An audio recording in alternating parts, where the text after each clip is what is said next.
भेरगाव उच्च विद्यापीठखौ हाइस्कुलनिफ्राय जौसिन फरायसालियाव फोजौबाय।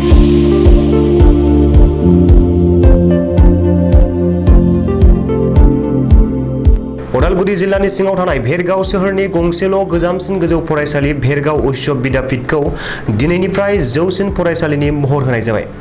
1952 मायथाइयावनो गायसननाय भेरगाव उच्च विद्यापीठखौ गोजौसिन फरायसालियाव फोजौनाय हाबाफारिखौ फिथा हास'नानै बेखेवनानै होयो आसाम आयेन आफादनि बुंथिगिरि बिश्वजित दैमारिया।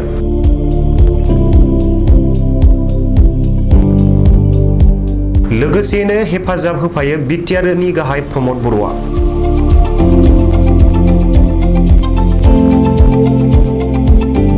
बे हाबाफारियाव बाहागो लाफायो उदालगुरि जिल्लानि आइएस जयपाल सिंह ब्रह्म, डिआइ भूमिधर बर', बिइअ बोहैथि बर', इएम दावबायसा बर' बिथांमोना।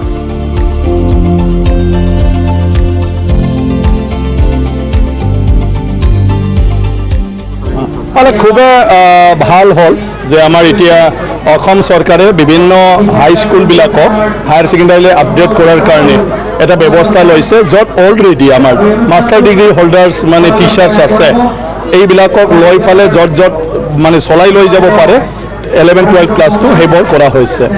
আমি এই সমষ্টিৰ পৰা মই 3খনমান স্কুল প্ৰপ'জ কৰিছিলোঁ, কিন্তু বাকী স্কুলত মানে গোটেই স্কিলটো পঢ়াব নোৱাৰে, মানে গোটেই ছাবজেক্টটো পঢ়াব নোৱাৰাৰ কাৰণে নহ'ল। কিন্তু আমাৰ ভেৰগাঁওখন ধুনীয়াকৈ যিমান শিক্ষক লাগে সেইখিনি থকাৰ কাৰণে আমাৰ ইয়াত ছায়েন্স ছেকশ্যনটো হৈ গ'ল হায়াৰ ছেকেণ্ডাৰী। এইটো খুব আমাৰ অঞ্চলৰ কাৰণে ভাল যে আমাৰ ইয়াৰ ল'ৰা ছোৱালীবিলাকে আমাৰ মেট্ৰিক পাছ কৰাৰ পিছত ইয়াতে ছায়েন্সত আপোনাৰ 12লৈকে পঢ়িব পাৰিব। এটা বিষয়ত এটা ছায়েন্স, এতিয়া ছায়েন্স হ'ব, ছায়েন্স ছেকশ্যন। আৰ্টছতো আমাৰ মানে কি কয় কলেজখিনিতো আছেই, সেইটো লৈ ফালে তাৰপিছত আমি এতিয়া মডেল কলেজ ইয়াত এটা হ'ব ভেৰগাঁৱত, অতি সোনকালে হ'ব। আমাৰ গভৰ্ণমেণ্টে অলৰেডি এছুৰেঞ্চ দি দিলে। তাত আমি ছায়েন্স আৰু ডিগ্ৰীত কমাৰ্চ ষ্ট্ৰীমটো কৰিব খুজিছোঁ। ইয়াৰ যে ভেঞ্চাৰখনৰ প্ৰক্ৰিয়াটো চলি আছে প্ৰভিঞ্চিয়েলাইজেশ্যনত, এইটো বিশেষভাৱে বড়ো চুক্তিৰ জৰিয়তে এটা চৰকাৰী কমিটি বনাই দিছে আৰু অলৰেডি এইবাৰ 10খন লোৱাৰ কথা। এই 10খনত মানে আপোনাৰ প্ৰথম পৰ্যায়ত কোনখন কলেজ আহে সেইটো লৈ কিছুমান কিবাটো চাই নথি পত্ৰ চাই পেলাই ঠিক কৰি আছে। গতিকে ইয়াৰ পিছত আৰু পৰ্যায়ক্ৰমে হ'ব। গতিকে শিক্ষাৰ ক্ষেত্ৰত ভেৰগাঁৱত আমাৰ আজি পলিটেকনিকো হ'ল আৰু আমাৰ ইয়াত এটা ITI আছে আগৰ পৰাই, আৰু আজি সেইখন হায়াৰ ছেকেণ্ডাৰীলৈ আপগ্ৰেড হৈ গ'ল। আন্তঃগাঁথনি আমাৰ এইখনত আমি 3 কোটি টকা পাম, যিহেতু মানে এইখন বিদ্যালয় 50 বছৰ মানে পাৰ হৈ গ'ল।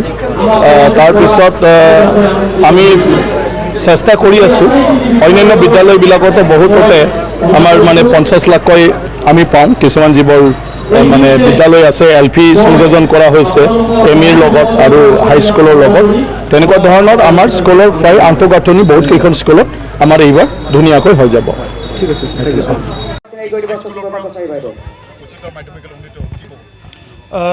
মই কংগ্ৰেচুলেশ্যন জনাইছোঁ যে আমাৰ বিদ্যালয় কৰ্তৃপক্ষ, ছাত্ৰ ছাত্ৰী আৰু অভিভাৱকসকলক যে অসমৰ মুখ্যমন্ত্ৰী ডাঙৰীয়াৰ এটা সকলোতকৈ এটা শ্ৰেষ্ঠ এটা আঁচনি হিচাপে আমাৰ দীৰ্ঘদিনৰ পৰা হায়াৰ ছেকেণ্ডাৰীবিলাক আপগ্ৰেড কৰাৰ কাৰণে বহুত দাবী আছিলে।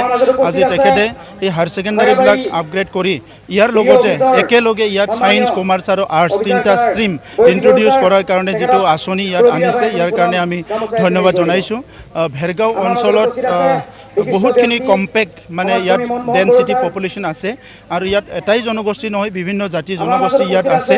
চ' সকলো জাতি জনগোষ্ঠীয়ে মিলি পেলাই এই অঞ্চলৰ বিভিন্ন আজি অনুষ্ঠান প্ৰতিষ্ঠানবিলাক জীৱিত কৰি ৰাখিছে আৰু বিশেষভাৱে এইখন বিদ্যালয় য'ত নেকি ছায়েন্স পঢ়িবলৈ সুযোগ পোৱা নাছিলে, কমাৰ্চ পঢ়িবলৈ সুযোগ পোৱা নাছিলে, এই অঞ্চলৰ ছাত্ৰ ছাত্ৰীয়ে এতিয়া আৰ্টছৰ লগতে ছায়েন্স আৰু কমাৰ্চ পঢ়িবলৈ পাব আৰু তেখেতসকলে নিজৰ কেৰিয়াৰ যিটো গঠন কৰিব লাগে সেই কেৰিয়াৰটো ঠিকমতে গঠন কৰিব পাৰিব, কেৰিয়াৰটো ল'ব পাৰিব আৰু সকলোৱে নিজৰ সপোনটো বাস্তৱত ৰূপায়ণ কৰিব পাৰিব।